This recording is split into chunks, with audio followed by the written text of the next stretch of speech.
Welcome. Today, we're diving into the exciting world of Instagram on your PC. With the latest updates, commenting on photos has never been easier. Let's walk through the steps to comment on a photo using your computer. First, open Instagram. Launch your preferred web browser, whether it's Chrome, Firefox, or Safari, and head over to the Instagram website. If you haven't already, log into your account using your username and password. This is your gateway to engaging with friends and followers through comments. Next, find the photo you want to comment on. Once you're logged in, scroll through your feed or visit a specific profile to locate the photo that catches your eye. You can also use the search bar at the top of the page to quickly find a specific user or post. Now that you've found the perfect photo, it's time to click on the comment icon. Look for the speech bubble icon located beneath the photo.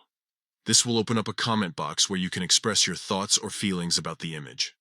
The comments section is a great way to connect with others and share your perspective. After clicking the comment icon, write what you want in the text box provided. Be creative. Whether you want to compliment the photo, ask a question, or share a memory related to it, this is your chance to engage meaningfully.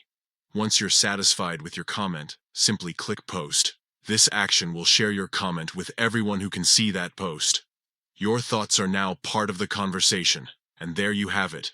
Commenting on photos on Instagram from your PC is straightforward and user-friendly thanks to these new updates. So go ahead, jump into those comments and connect with others in this vibrant online community. Happy commenting!